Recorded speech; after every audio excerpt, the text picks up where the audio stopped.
Hi everyone, this is Venkatesh Panyam, your physics dude. Welcome back to my channel again. In this video, we are going to discuss about the basics of vectors. Yes, in this I'm going to tell you all the different varieties of vectors. So now let us start this. First of all, we should understand what is a physical quantity. Which one is called a physical quantity? So anything that can be measured is known as a physical quantity. What we can measure? We can measure the length, we can measure area, mass, volume, we can measure current, we can measure voltage. So all that can be measured can be termed as a physical quantity. Any physical quantity can be expressed as N into U.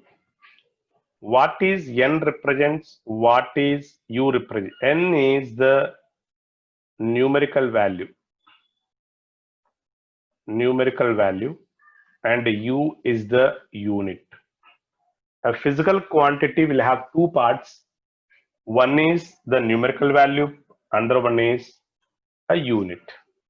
Let's take an example. I say that today in the morning I bought 5 kilograms of onions. I said I bought 5 kilograms of onions.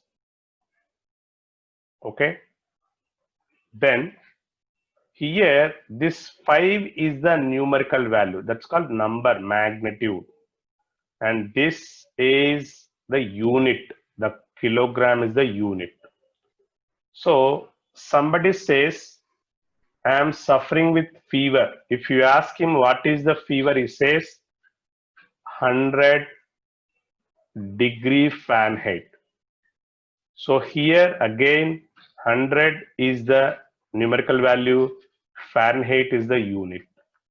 So every physical quantity will be represented by two things. It's a numerical value and what you call it as unit.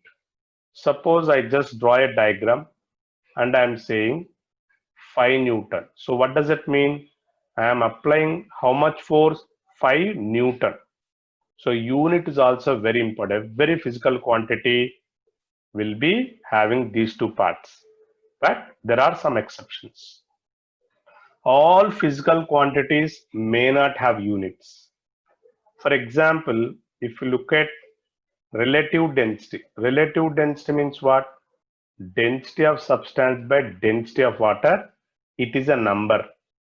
And you all have learned the refractive index. Refractive index is nothing but we know that sin I by sin R. We write this formula, Snell's formula, or velocity of light in air by velocity of light in medium. This is also a number. So these are physical quantities, just like strain. So strain is also a physical quantity. It is a physical quantity, but no units. So there are some exceptions for physical quantities. They may have units. They may not have units. So, but in general, all the physical quantities comprise of two parts, numerical part and the unit. To understand physics more easily, more conveniently, what we do is we divide all the physical quantities into two categories, basically two categories. The first category of physical quantities called scalars. The other category of physical quantities are called vectors. Now the question is, which of them are called scalars and which of them are called vectors? Any physical quantity which has only magnitude. A physical quantity which has only magnitude but no direction. This has no direction at all. Such physical quantities are called scalars. For example, if I say that the volume of water in a bottle is 1 liter. I'm just specifying the number, magnitude. The volume of liquid in the bottle is 1 liter. Now the time is 8:35 p.m. I'm just writing the number along with the units. Any physical quantity must be expressed with the unit also. Remember here there is no direction for it. So we can give number of examples for what you call it as scalars.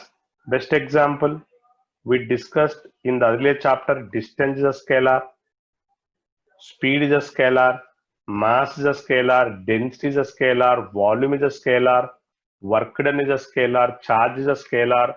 All these physical quantities have only magnitude but no direction. So anything that has only the magnitude but no direction can be termed as a scalar. Then what is a vector? Which physical quantities can be called as vectors?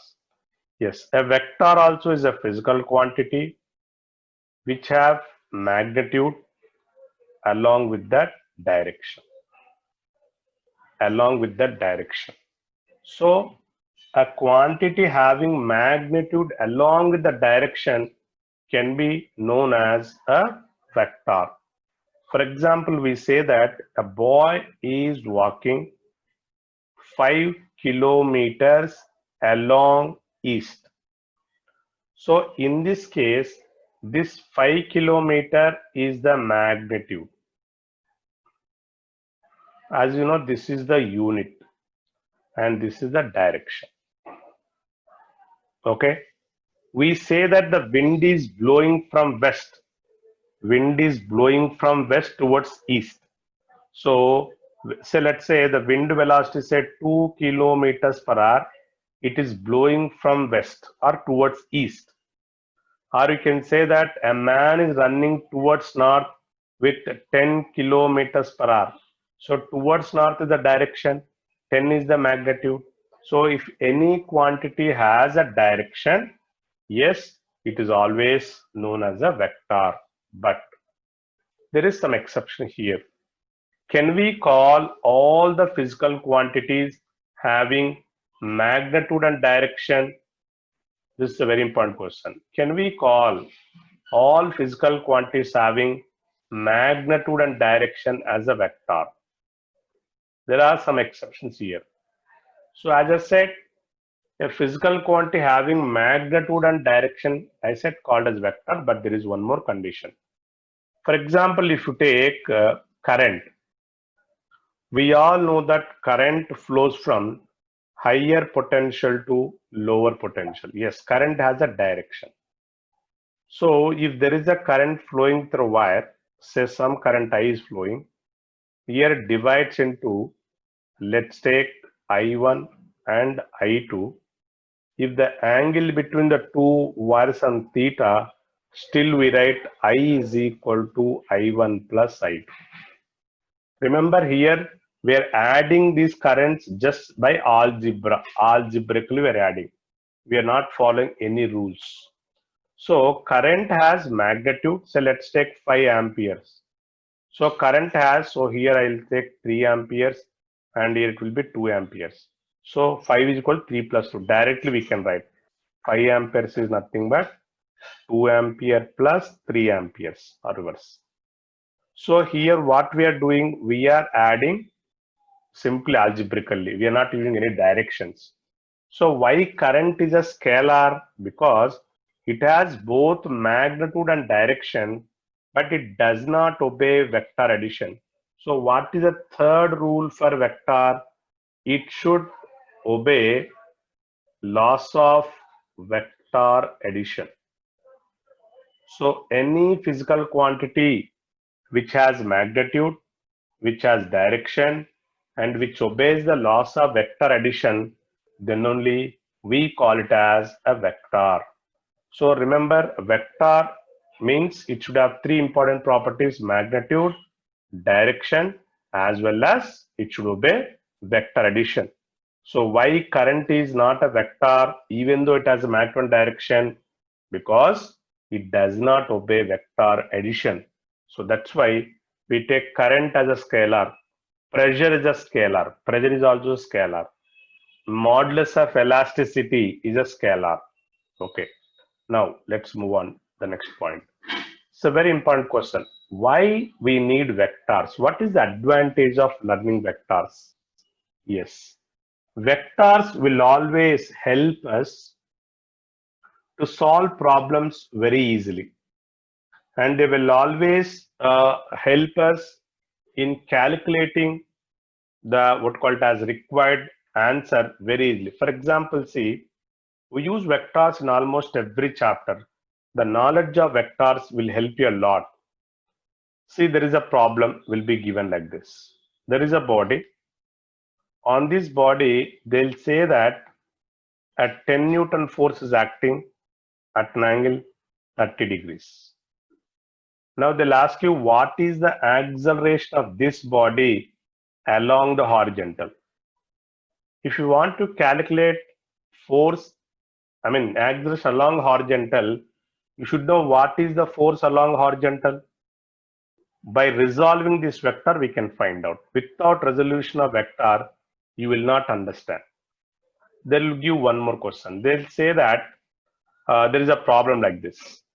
A boy is walking 3 kilometers along east and 4 kilometers along north. Then what is the displacement? See, if you know the knowledge of vectors, we can easily represent it as a vector. So 3 kilometers along east and 4 kilometers along north. So obviously this is the displacement. This is 5 kilometers. So these vectors will help you to draw the diagrams easily and to solve the problems. So like this, we use vectors in every chapter, especially to understand mechanics. Vectors knowledge is very, very, very important. It is easy for us if you once know the vectors. We find lot of applications in our day-to-day life.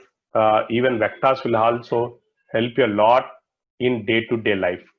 See, we will discuss them in the coming what called as videos. Now, then let us see how a vector is represented. What is the representation of a vector? See, we always see that when you are traveling on the highways, we always see arrow marks. These arrow marks will help you to understand the direction of the road. Sometimes we have left turn, right turn, all the arrows will be kept on the what called as roads. So what is the advantage of these arrows? They'll guide you in which direction to move. Similarly, a vector is represented by a directed line segment. It's a directed line segment. Here, it's nothing but an arrow mark. So the length of the arrow from here to here, what is the length you have? That arrow will give you the magnitude of vector.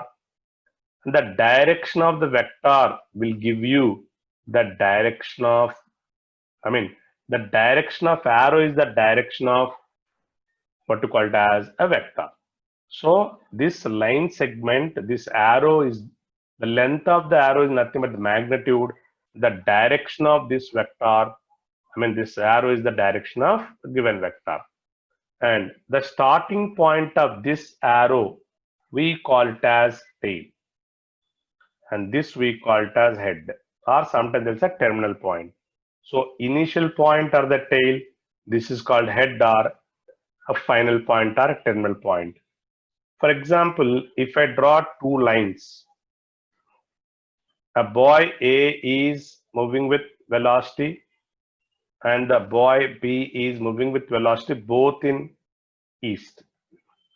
So clearly from this arrows, we understand that the velocity of A, this velocity of B. So velocity of B greater than velocity of A. How do I know? Just by looking the length of the arrow. More is the length of the arrow means more is the magnitude and the direction. Now let me take one more example. Suppose I'll draw one boy moving like this, another boy moving like this. Let's take this is A, this is B. Now if you look at, observe them, both arrows having same length. So I can say that the velocity of A is same as velocity of B, but the directions are not same. A is moving along east, B is moving along north.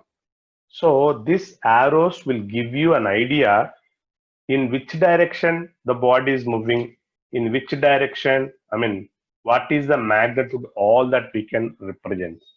See, for example, when I keep a body on a horizontal surface, we always use arrows to represent the forces. We say that weight. So from this, we understand that weight always acts downward. The arrow indicates it is acting downward. There is one more force called normal reaction, which always acts upward. So just by looking at that arrow, we can identify the direction of normal reaction. We can identify the direction of weight. If I apply a force like this, we call it as pulling force. We call it as pulling force. If I apply a force like this, we call it as pushing force.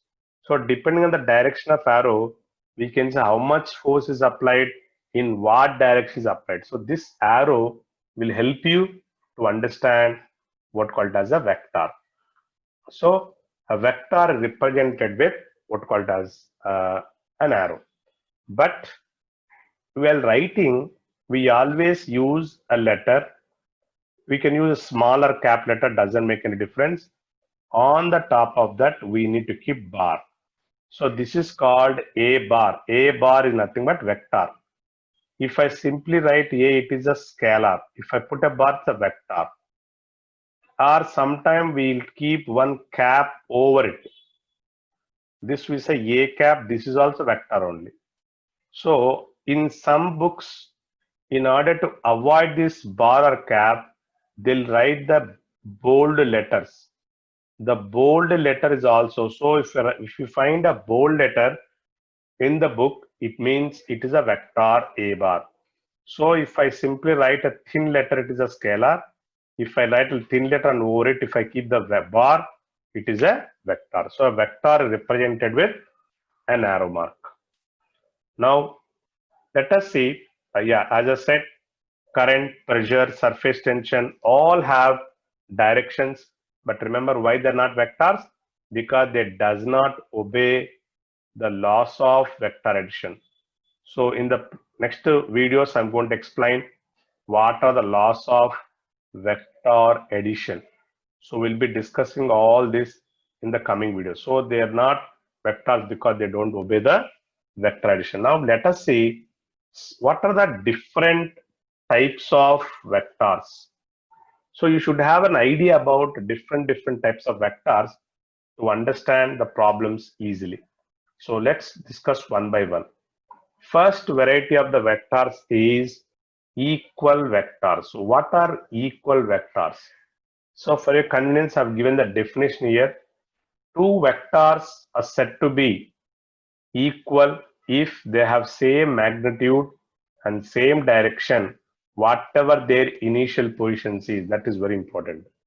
That means I have vector A bar and the vector B bar. Remember, I am drawing equal length and even I am drawing the direction also same.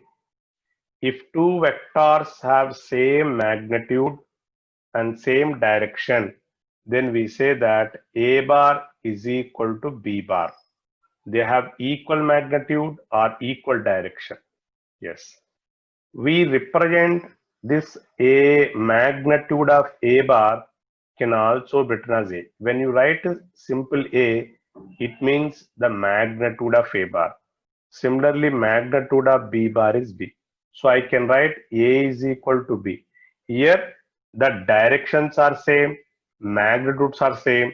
Such vectors are called equal vectors.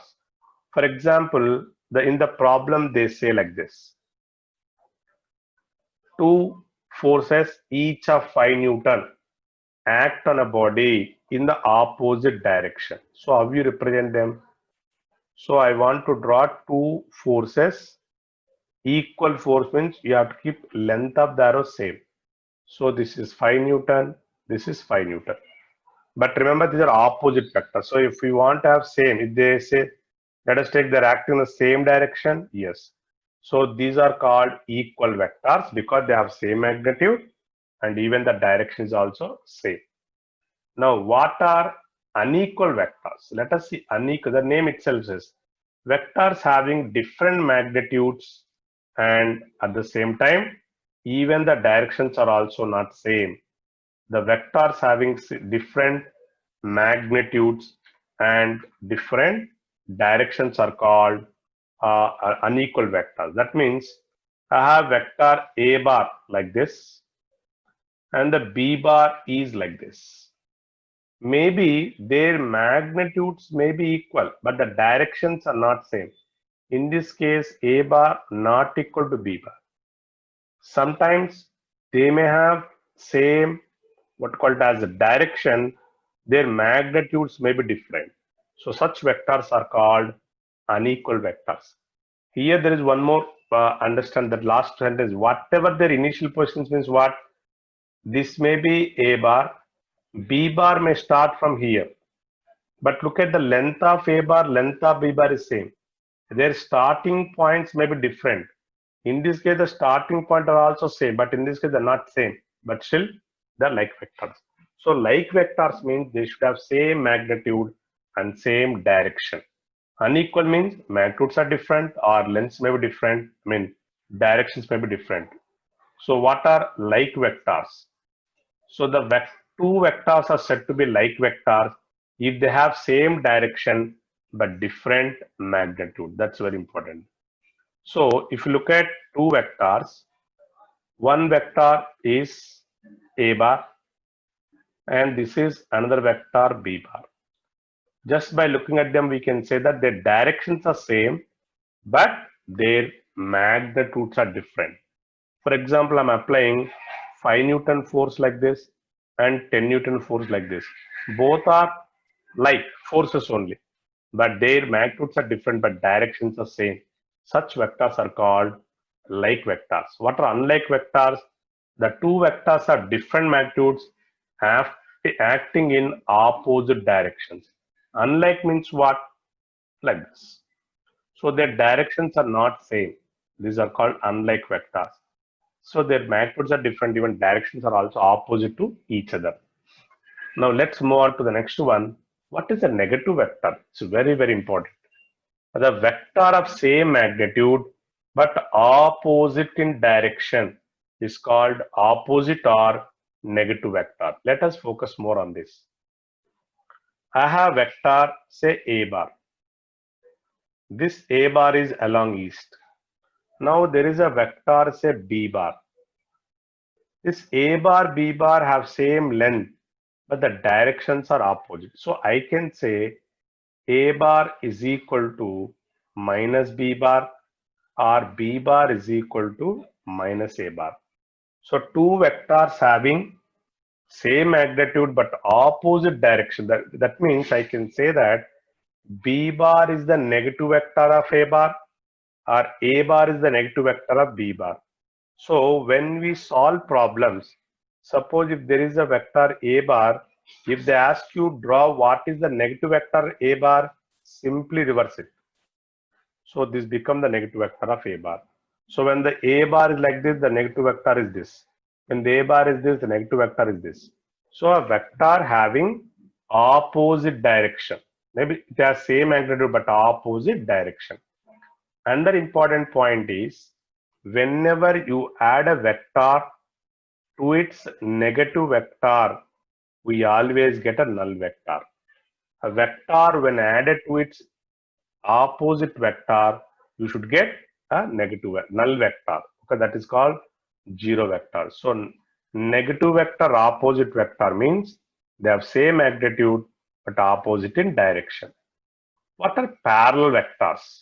If the angle between two vectors is 0 degrees, they are called parallel. Again, here the magnitude may not be same. It's not compulsory that they should have same magnitude. Only the condition is their angle between them must be 0. A bar, B bar are parallel. These two vectors are parallel. So even if you draw like this, yes, these two are also parallel. The C bar, D bar are parallel. we can draw like this also. Only the condition is their angle between them, if it is 0, they're called parallel vectors, right? What are anti-parallel vectors? Anti-parallel vectors means if the angle between the vectors is 180 degrees, if this is A bar and this is B bar, otherwise we can call them as opposite vectors. But remember, B bar may not be the negative vector. Don't get confused here. There is a difference between anti-parallel vectors and negative vector. Here A bar and B bar, their magnitudes may not be same, but still they're opposite. Their angle is 180 degrees. But if A bar plus B bar is equal to 0 bar, then only B bar become the negative vector of A bar. So anti-parallel means only if the angle between the two vectors is 180, they're called anti-parallel vectors. So for example, see, one force acting along east, another force acting along west, they're anti-parallel. Maybe their magnitudes are different, but they're anti-parallel. If the angle between two vectors is 90 degrees, they're called orthogonal vectors or perpendicular vector. So one force, this A bar along north and B bar along east, these two are orthogonal. Orthogonal means perpendicular. If the angle between the two vectors is 90 degrees, those two vectors are called orthogonal vectors or perpendicular vectors. Now, what is a co-initial vectors? Vectors having the same starting point. For example, I take a force acting 2 Newton here, another force acting 3 Newton, and another force acting 5 Newton. All these three vectors are co-initial because for the three vector, the initial point is same. If the initial point is same for all the vector, such vectors are called co-initial. Similarly, coterminous, and we say coterminous means if all the vectors meet at the same point, they're called coterminous vectors. Also, we can just understand. What are collinear vectors? Collinear vectors are two or more vectors which are parallel to the same line irrespective of their magnitudes and direction. That is very important. That means if I take the line, there is one vector here, there is another vector here, and there is one vector here, there is another vector here. All these vectors are parallel to this line. So this vector A bar, B bar, C bar, and D bar are collinear because they're parallel to the same line. So that's why they're called collinear. Okay, the vectors, or we can say lying along the same line also. These two are also collinear vectors only. These two are also collinear. So we can simply say that if they parallel to a given line, all those vectors can be called as collinear. Now, what are concurrent vectors? Very important. Two or more vectors whose lines of action intersect at a point. Let us see an example. For example, I am applying a force. There is one more force here, and there is one more force here. So if you look at this, what call that? Yes, let us take one more like this. This is A, B, and this is C. So if you just extend them, so this is the what called as C bar, A bar, B bar, C bar. So whose lines of intersect, lines of action intersect. The line of action, this line of action, this line of action, these are intersecting. Then they're called concurrent vectors. Or we can set three mutually perpendicular vectors. One is acting like this, another one acting y-axis, another one is acting along z-axis. These three are also concurrent because their line of action intersects. Such vectors are called concurrent vectors. Now let us see what are coplanar vectors. Vectors lying in the same plane. This is very important. See, for example, we have xy plane, yz plane like this. If I take this one, x-axis, y-axis. So any two vectors in the same plane, this A bar, B bar, they are coplanar. Coplanar vectors may be parallel, may be anti-parallel, may be orthogonal, may be equal, whatever may be.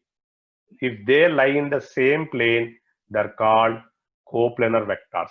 Suppose there is one more plane, let us take x-axis, let's say z-axis. We have two more vectors like this, c bar and d bar. These are coplanar. C bar and D bar are coplanar, but A bar and C bar not coplanar because C bar lies in XZ plane and A bar lies in XY plane. So if the vectors lie in different planes, we call it as non-coplanar vectors. If the vectors lie in different planes, they're called non-coplanar. As I said, if you look at this z-axis, x-axis. So there is a vector here. Let's take there is a vector C bar, there is a vector D bar. A bar, B bar are coplanar, C bar, D bar are coplanar, but A bar, C bar are non-coplanar because they lie in different planes. See this number two free vectors are always coplanar. If you take only two free vectors, that means two independent vectors if you look at. Let's take A bar, and if they are perpendicular also, they'll be coplanar. However you take, they always, two vectors will always be coplanar. If you take three vectors, maybe they may or may not lie in the same plane because the other vector may lie in what you call it as other plane. So two vectors will always be coplanar. Three may or may not. Right. Then what is a null vector? Very important. A vector whose magnitude is zero. Its starting and ending point are same. The direction is unknown. So what is a null vector? It is a vector whose magnitude is zero. I said in the beginning, when you draw an arrow here, this is the starting point, this is the ending point. The length of this arrow will give you a magnitude. If I say starting, suppose this is A, this is B. If the starting point, ending point are same, so what is the magnitude? Zero. Such vectors are called null vectors. So remember, as we don't know the since there is no magnitude at all, there is no point of direction. We say arbitrary. It may have any direction. So examples for null vectors are very, very important. We have lot of examples in motion straight line. For a vertically projected body, if I project a body vertically up, at the highest point, final velocity is a null vector. Remember, null vector represented with O bar. For a vertically projected body, at the highest point, the final velocity is a null vector. For a freely falling body, a body is falling freely, its initial velocity is a null vector. Its initial velocity is a null vector. Suppose I projected a body like this from the ground. It went up and came down to the same point. Its displacement is a null vector. Its displacement is a null vector. There is a body which is moving on the ground with a constant velocity. Its acceleration is a null vector. So it is a vector, but its magnitude is zero. So these are all the some examples of null vectors that we have. A vector whose magnitude is zero and whose direction cannot be determined or arbitrary, we call such vector as a null vector. Then what is a unit vector? A vector whose magnitude is 1, and a unit vector is used to denote the direction of a given vector. This is very important.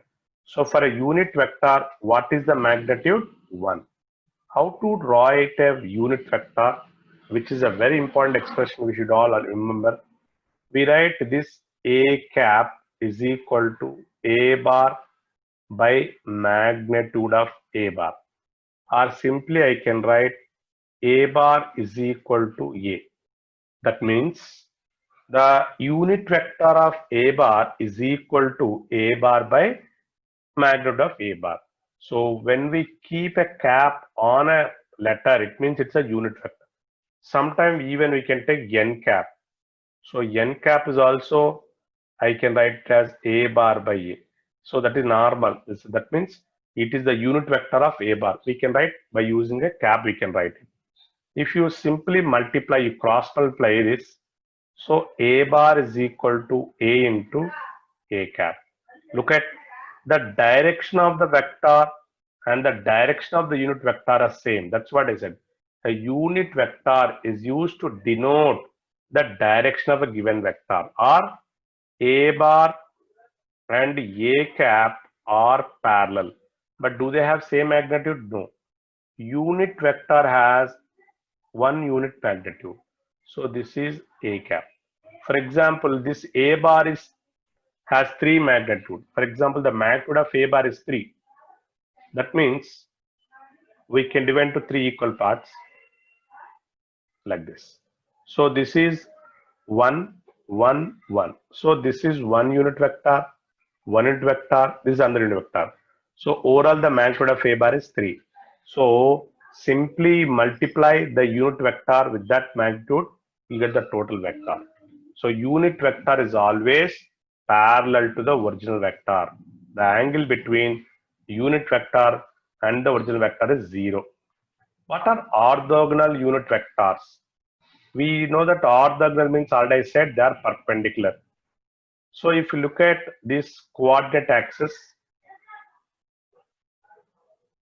so this is x-axis, y-axis, z-axis. So in physics, we take the unit vector along x-axis as I cap, along y-axis we take j cap, along z-axis we take k cap. So magnitude of I cap, magnitude of j cap, and magnitude of k cap is always equal to 1. So whenever we want to write a vector along x-axis, multiply with I cap because it becomes a vector. If you want to write a vector along y-axis, multiply with j cap. Similarly, if you want to get a vector along z-axis, multiply with k cap. So I cap, j cap, k cap are called orthogonal unit vectors. Why? Because the angle between them is 90 degrees. The angle between them is 90 degrees. Right. Now, what are polar vectors? Vectors having starting point or a point of application.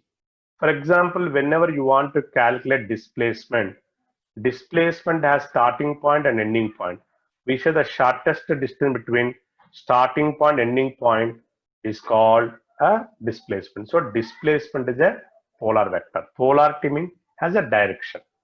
And similarly, it has a point of application. For example, I have a body. On this body, I'm applying a force like this. This is the point of where I'm applying force at this point. Or I can apply force like this. This is called point of application. I can apply force like this, the point of application. So force is a polar vector. Displacement is a polar vector. Next one, very important. Yeah, this you'll understand only when we talk about that rigid body dynamics, where we talk about the bodies moving in a circular path or rotatory motion. So what is axial vector? Otherwise, it is also called pseudo. Pseudo means not real. Okay, it comes only when the body in rotatory motion. Vectors associated with a rotation about an axis and whose direction is changed when the coordinate system change from left to right are called pseudo vectors. Example: torque, angular momentum, angular velocity. So these we'll understand only when we come to rigid body dynamics. So what is a pseudo vector? A pseudo vector is nothing but it always acts along the line joining, along the axis of rotation. So for example, if you look at a body moving in a circular path, so this is called axis of rotation. This is called axis. So for example, there is a particle moving along this V bar. This is the radius vector R bar. We say this is omega bar. Angular velocity is along axis of rotation. So angular velocity, even torque.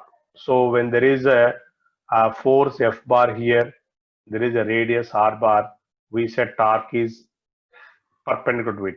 So these concepts we understand only in rigid body dynamics. So these vectors which are used to represent such type of quantities are called a pseudo vector or an axial vector. And how do you determine the direction The direction of axial vector is given by right hand thumb rule. This is called right hand thumb rule. So depending on the angle, the way you measure, see it is now upward. Suppose if you just tilt the finger, tilt the wire, if you just keep the thumb downward, the direction changes. That's why I said when you change the coordinate axis, the direction of this vector will change. Even we can use a cork screw also. These are right hand cork screw rule. These are used to find out the direction of pseudo vector. Then what is the proper vector? All the non-zero vectors are called proper vectors, like unit vector, orthogonal vector, equal vectors, all are what called as those. Right. Then what is a polar vector? Let us see. Already we discussed about polar vector. Sorry, no need. This is all repeated. So we already discussed about polar vector. We just skip it. So polar vector is a vector having, a starting point and a point of application. What is a resultant vector? The combined effect of multiple vectors acting on the same body is called resultant. For example, I have a body. On this body, I am applying, let's take this is A bar and this is B bar. I simply write this with another vector as C bar. So simply C bar is the resultant of A bar and B bar. That means I'll take a simple example. Suppose there is a body. On this body, I'm applying 5 Newton force, or sorry, we had write like this. C body, it can be this can be replaced by C bar like this. Not that. So 5 Newton and this is 10 Newton. Now I can simply replace both the forces by a single force. I take the body and I just simply keep 15 Newton here. So 15 is the resultant of these two. So resultant vector is the effect of number of vectors acting on a single body. That's what resultant. We'll discuss those. There is a question. Can we replace a vector with another? Yes, that's what I said. I can replace A bar plus B bar with C bar. So, but C bar should have same magnitude of the effect of A bar and B bar, and the direction also should not change. Resultant vector should have this effective direction of both the vectors. Now, what is a position vector? The vector used to represent the position of a particle with respect to a fixed point, that is generally we take origin. So we have a lot of discussion on this. In the next lecture, I'm going to explain all this.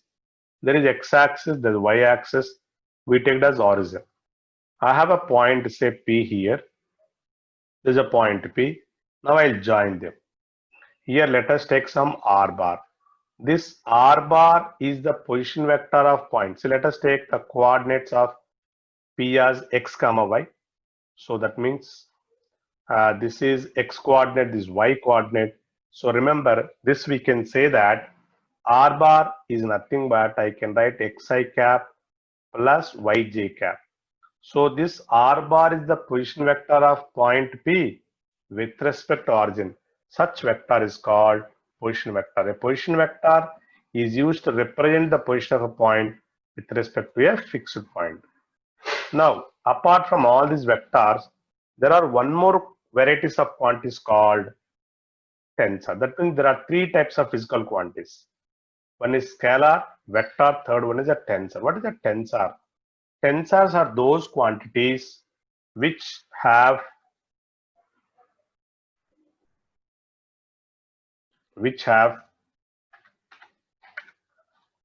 different values in different directions at the same point. Again, if you want to understand this, you require some more knowledge, because at this level you may not be aware of what a moment of inertia, a radius of gyration, all that.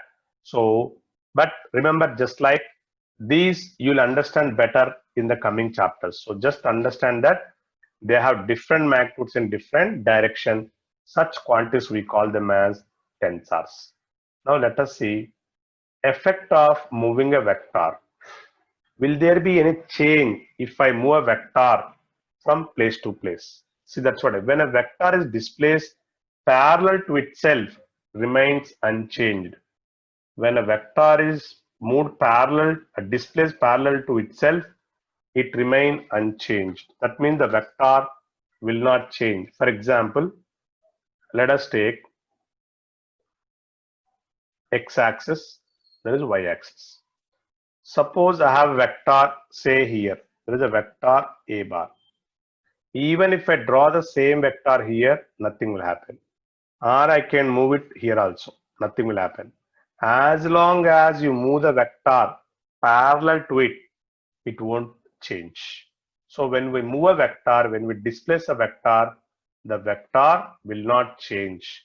That means there is a body on this 5 Newton force.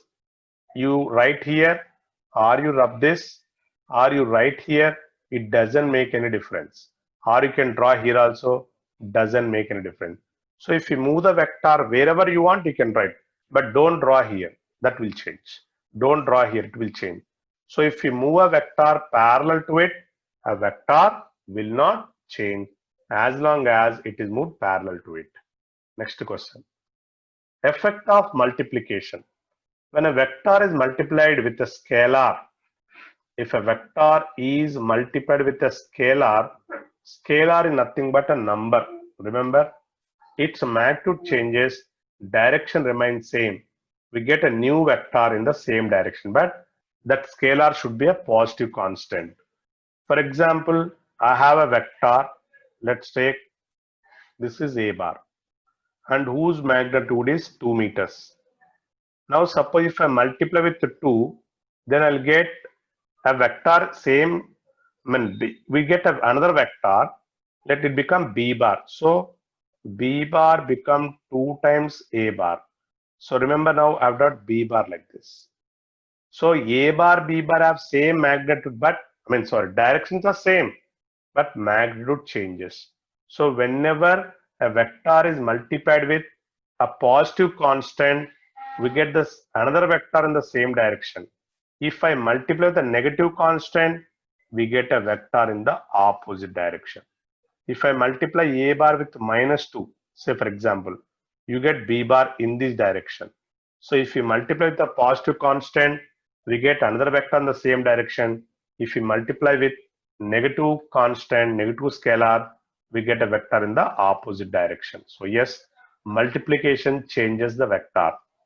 Effect of rotation. This is another important point. If a vector rotated through an angle to the other than 360 degrees, it changes. For example, I have vector.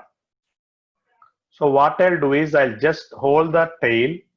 Now I'll rotate it through this angle. Some angle, say 30 degrees. Now this is a bar. See, a bar direction is different. The direction of this magnitude is same, but in this case, direction is different. So it become a different vector. Now I just shift a bar to this position, it becomes c bar. If I rotate like this, it becomes d bar. So whenever a vector rotated through different angles, then a bar will change. But if you rotate the vector through 360 degrees, again a bar will be parallel to it. So when a vector is rotated through 360 degrees, again the vector will have same direction. So only when you rotate to 360 degrees, vector will not change. Other than 360, even you rotate through 1 degree, vector will change. So whenever a vector rotated other than 2 pi radians, for example, you can rotate through 720, multiples of 2 pi.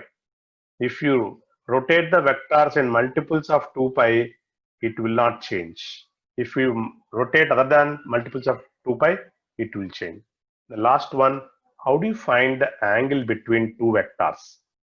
Whenever you want to find the angle between two vectors, remember always angle must be measured between the two tails or two heads, but the least angle should be taken. Suppose the angle between this is the two tails angle. So this angle is 6 degrees. There is a this also measured in between the two tails, but which is the least value? So angle is always measured between the two vectors, between the two tails or two heads also. Sometime I'll take one more example. They'll give like this. See, for example, there is a one vector. This is a bar and this is b bar. Remember, if this is given as 60, will it be the angle? No. Why? Because here the angle between the tail of A and head of B is there. So what you do in this case, you just extend A, B like this, or extend A. Either way you can do it. So this is B bar. Now remember, this is the angle between 120 degrees is the angle between A bar and B bar. So angle between two vectors is always measured between two tails or two heads. So in this video, I've explained every detail of the basics of vectors, and just if you understand all these basics properly, and definitely there won't be any problem in the coming chapters. Especially mechanics require a lot of knowledge of vectors. I hope you enjoyed my video. Please subscribe my channel and don't forget to share with your friends if you really like my content, and do not forget to leave your comments below the videos if you really like my content. Thank you once again. I wish you happy physics learning. Thank you. Thanks once again.